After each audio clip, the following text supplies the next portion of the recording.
All right, gas mileage. I laugh because I'm serious. I don't think gas mileage exists on these.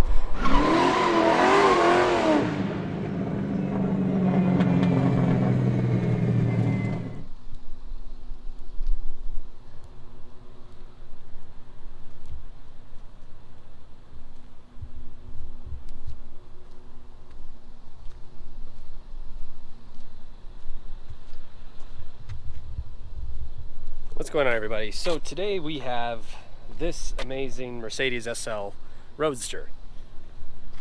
Now, I've had this car for actually a considerable amount of time, but I did not do a video review on it right away because of the basis of I wanted to get a real in-depth feel of what it was like owning one of these, driving one, and actually just dailying one of these. So this has been my daily for the summer of 2023. Pretty much the whole summer, this has been my daily driver. I drive the wagon occasionally, but this is usually what I'm driving. And there's pros and cons, and I'm going to list the pros and cons of daily driving a R107 Mercedes SL Roadster. So this one is a 1982 SL380. Now, they produced these from the 70s till the last year production, I believe, was 89, at least for the US market. And there's tons of variants. You can get, I mean, you know, Europe had a bunch of variants, but from the US market, we got these ungodly, amazing diving board bumpers. And, well, I mean, when I say diving board, they are large. Europe got much more tasteful bumper additions, but for an 80s car, having diving boards is like kind of iconic. So, you know, I don't mind it one bit. Now, when I talk about motor variants, you could get the smallest engine, which was you could get an inline 6 in the European version of these, or you could get upwards of a 5.6 liter V8, which is absolutely massive. This is, on the US market, the slowest version of the SL. This is a 3.8 liter V8, but honestly, it's not really that slow. I've probably put a good 4,000 miles, maybe 5,000 miles on this car this summer, and when people ask, do they drive as good as they look? I would answer that question as yes, they drive as good as they look. It's probably one of the most solid convertible type cars that I've driven. And what I mean by solid and combination of convertible is most convertibles have a little bit of sway because of the chassis flex and whatnot. This car is so solid on the highway. It's undeniably one of the best road trip cars that you could think of.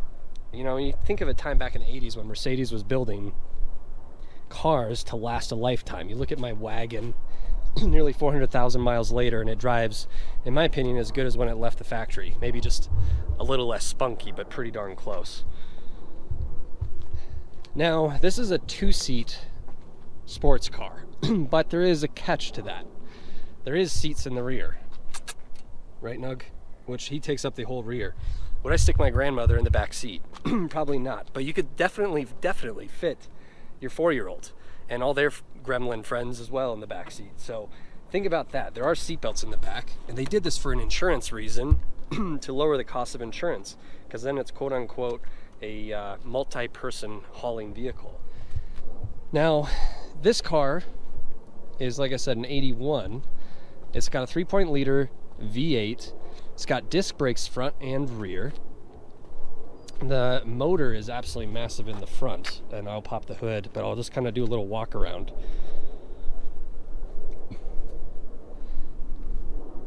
Now, if you're in the age group where one of these was on a poster hanging on your wall during your childhood, well, I totally get that. When I was first introduced to these cars, I wasn't truthfully that nuts about them. This kind of fell into my hands during a trade deal, and ended up with this. I liked them, but I wasn't honestly nuts about them. I truthfully prefer my 108 more than the SL. That was before I actually spent some time driving this car. So after putting a solid, like I said, 4,000 to 5,000 miles on this car, my perception of this vehicle has completely changed. I mean, completely changed. When I say it's one of the best driving road going summer vehicles, And I never, I guess, understood the obsession of the SL Roadster in the car market. People are like, oh, you got an SL, oh my God. And you'd be going down the highway and people are just giving you the thumbs up. You pull up to a stoplight, they're wanting to talk to you about the car. I'm like, what is going on with the obsession with these? After owning one, I completely understand. They've aged also really well. You know, you look at this car 10 years ago, and I'm like, it looks kind of good. I mean, these bumpers are massive, and it's got these weird lash flowing quarter lights. But you look at it now, and honestly, it's aged quite amazing. I mean, the market for these is actually starting to pop. And what I mean by pop, or I should say inflating, is they're getting more popular. They had a flat line for a while where you could pick up a really nice SL for $3,500, $4,500, and it was like nice. And that is starting to change now. That it's definitely going up. So now we weigh into the pros. Obviously, it's driving capabilities. It drives absolutely astounding. We'll go out for a test drive. It's easy to work on, truthfully, for what it is. What the contents of the engine and electronics are very minimal. It's and honestly, it just looks good. I mean, they're aging really well. You look at these and you're like, my gosh, this car, I can see why every 80s movie has an SL Roadster in it. You look at like Beverly Hills Cop, the SL was in there. You look at a bunch of other 80s iconic films, the SL was in there. And now I get why, after owning one and driving it for the entire summer, I don't frankly want to get rid of this car because of simply how it drives. When we get into some of the cons too, it's a V8. And what follows suit with a V8 is a garden hose for a fuel line. And this thing sucks gas like the RMS Titanic. It is thirsty. She's a thirsty gal. And I think one needs to be prepared for that. It is not a 123 turbo diesel wagon. And I was shocked to watch that needle during my commute weekly to start doing this very rapidly. So, and this is the smallest V8 of all the series. They have a 5.6 liter V8, which I bet that sucks even more gas. So that's a con. I would definitely say that it is very fuel thirsty. Number two, working on it, it is a Mercedes. You have to consider that. It is not cheap. You can do a lot of things yourself, but there are things that you probably don't want to do yourself. One of those is the timing chain. It has a very big detrimental effect on these motors, and here I'll pop the hood. But you got to consider that. If yours does not have the timing chain update, and I'll go into more detail about that, you need to consider doing that or finding one that does have that, because that in itself, I forgot where the hood latch is. There's the holy grail of the engine. She is a little dirty, but timing chain on both sides. They had a failure point in the 80s, a big recall with Mercedes, where they were single timing chain and they were braking, and it was causing catastrophic engine failure. So definitely consider or know for a fact before, if you're thinking of buying one of these, or if you have one, double check to make sure it has the double timing chain, not single. If it does have the single, either run very fast or make sure that that is done before you put any serious miles on it, because when that breaks, the engine goes kaboom. And it is very expensive to have done, as well as have done after the engine goes kaboom. Both are expensive. Consider that. Number three on the cons, parts are getting expensive. It is fuel injected, believe it or not. This car is fuel injected factory. It's got the K-Jetronic. It's a little complicated at times if not dialed in right. It can be problematic, especially in high heat conditions. I personally have not had any issues. This thing runs absolutely flawlessly, whether it's 100 degrees out or whether it's 40 degrees out. So I don't really have a lot of room to complain on that, but just consider that. There's rubber gaskets, there's rubber seals, it's got a vacuum system for various parts, not as complicated as the 123 wagon with vacuum lines driving everything, but still there are vacuum lines to consider. Those fail, that can cause issues. This does have a factory AC. It's a former R12 system, which is good when it works, impossible to fix when it doesn't. So AC is kind of wonky on this. Another con is, you're always nervous about driving it everywhere for something to happen on it. This body is very clean on this. Would I park this downtown at 1 a.m.? Absolutely not. So you just have to be mindful of, people are like, ooh, they googly eyes. They'll probably want to try to take pieces off of it. Now we listen to the pros. Let's consider some other pros. When I say build quality, here's an example of build quality and Mercedes build quality. This door, now just listen to the audio of this door. I'm gonna do that one more time. I swear to God, if your fingers were between this and that door, say sayonara. These doors close absolutely magnificent. They also probably weigh an absolute ton. So that's build quality. I mean, there's not many cars that close like that. It just feels like this door is armored. It's just good build quality. You don't see that with a lot of, if any, modern day cars, to be honest. This interior is in amazing shape. Obviously we have Mr. Nugget here drooling over everything, but he goes everywhere with me, so there's no excuses. I don't care if it's a Ferrari. Back seats, this leather, it's, when you sit in it, what's nice is this car is made for both short people and both tall people. You can literally scoot all the way back, and I can't even touch the pedals anymore. So it's made for, if you're wondering, is it good for short people or tall people? I'm 6'5". I'm not 6'5", but I'm saying retrospect, if somebody was 6'5", could I fit in this car? Lengthwise, yes. Your head might get a free haircut from the wind, but overall, I think it fits tall people and short people absolutely perfect.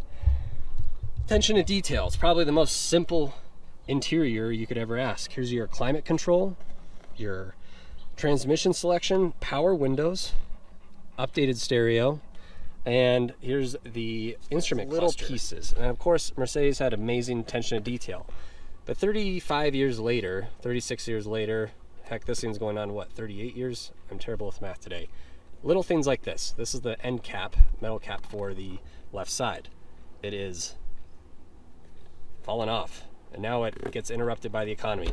That means that I have to take apart the instrument cluster to get to that little metal piece.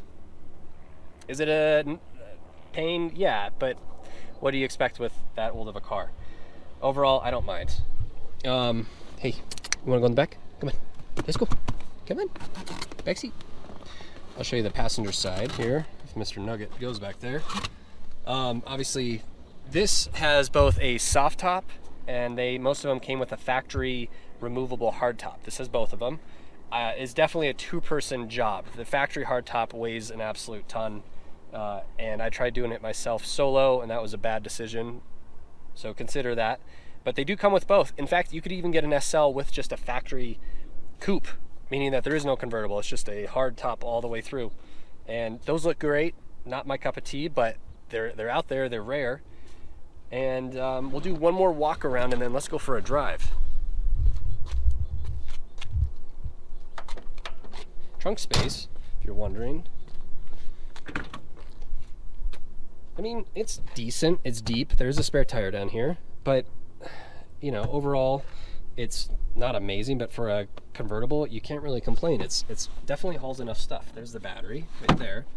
I'd say, you know, 4 feet wide by 3 feet by maybe 2 feet. You can get a decent amount of stuff in here. Definitely fit a few set of golf clubs if you're wondering. I mean, the car just looks good. You look at how it, black obviously looks really good on this car. You know, you see some pretty funky colors, like I saw burgundy the other day, but well, let's go for a drive and see how everything looks here.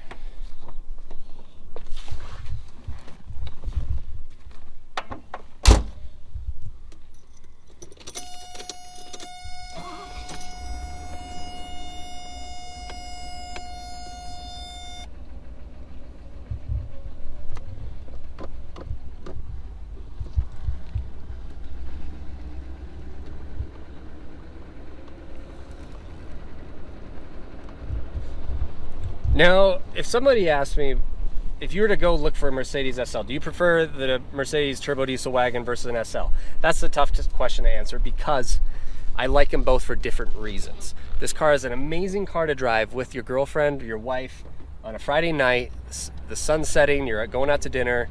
It's peaceful. That is the epitome of this car, is going downtown for dinner with your significant other with the top down. and the wagon serves another purpose. So these both serve completely different purposes, and they're special in their own way. When I say this car drives absolutely effortless, well, I mean, it truly is an absolute joy to drive. It's a heavy feel. The steering wheel is a heavy feel. I think that's a common factor to consider with all 80s Mercedes, is heavy steering, heavy brakes. The car itself is heavy, and you know, you just have to consider that it's not going to have the snap cornering like a Mazda Miata would or a modern day car, but that doesn't take away from how wonderful these truly drive. Now this has the good old 80s oil embargo, let's not go faster than 85 miles an hour. Well, in reality, this car will go significantly faster than 85. The needle buries on this very quickly. In fact, you'll bury the needle on the speedometer before you know it. So I don't know what the true top speed of an SL380 is. I haven't had a chance to find out because it only shows 85, and I could always do a GPS unit, but I haven't. I just truly drive this car to enjoy it for what its main purpose was, and that was to cruise with the top down with the sun setting. All the electric windows still work on this, amazingly. The climate control still amazingly works on this. Like I said, the air conditioner is a little funky. Some days it works, some days it doesn't. Interior is incredibly comfortable. These seats, I mean, the bolsters, you think about how old this car is. Whoever had this car before me took fairly good care of it, but you know, it's still, the build qualities on these is very good when you think about how old these are.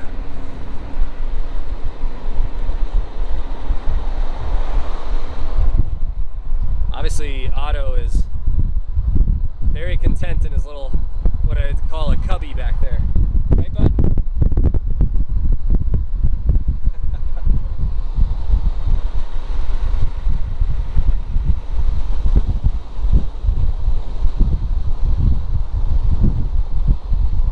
Now, the common question somebody would probably ask, are these reliable cars? They're truly wonderful, reliable, take you everywhere type of cars, but that doesn't mean that one can just drive one and not maintain it. We need to separate those two aspects and consider the fact that these are maintenance intensive vehicles. And what I mean by intensive is they like to be well maintained, like any vehicle. And I think when they're not is when people run into issues. The fueling system on these is 80s, well, it's actually technically 70s technology. If you can periodically run quality fuel, make sure the fuel filters are clean, and maybe run an occasional fuel injector cleaner, you will run into issues. There's nothing electronic about it. It is all mechanical fuel injection, but still, one has to consider those variables.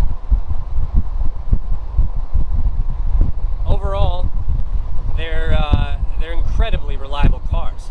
Like I said, this has been my daily the entire summer, and I've only had one issue, and that was the battery terminals were just slowly vibrating loose, and I had to fix that. And that was a 20-second fix. Oil changes, any of the basic maintenance are obviously mandatory on these.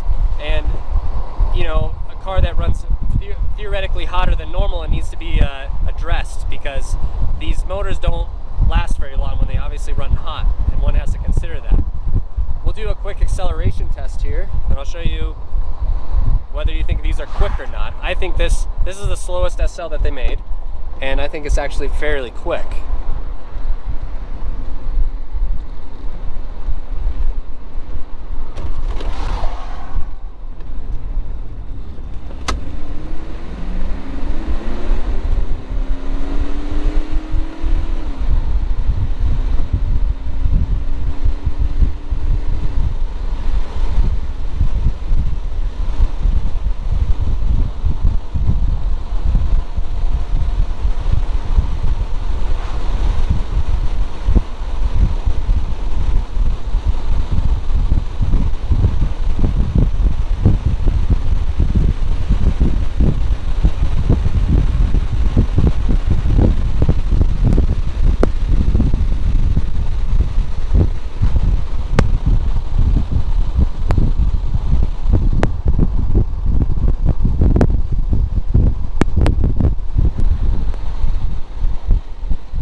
mileage, I laugh because I'm serious. I don't think gas mileage exists on these.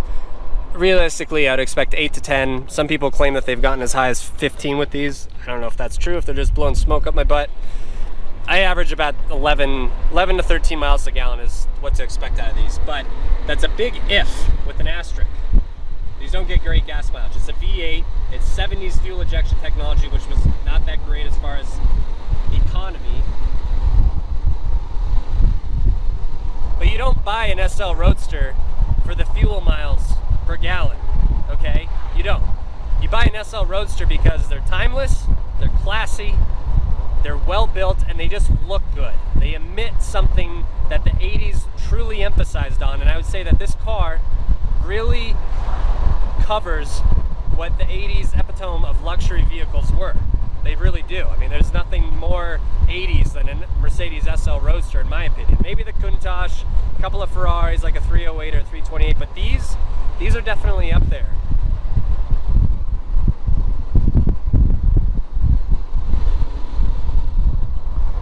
Well, I hope I answered some of the misconceptions or questions or pros or cons of driving an SL and owning it for summer. I didn't want to just do a video review right away because that would have been false. I wanted to put some serious miles on this car and truly get a feel of what the hype was about the SL. This car is nearly 40 years old and it drives better than most modern cars in my opinion.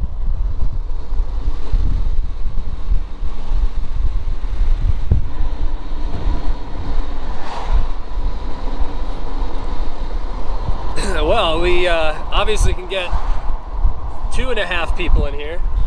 I mean by 2.5 is well there's yeah, 2.5. I'm the half. Yeah, Otto's yeah, she's the half. Otto's the whole person here.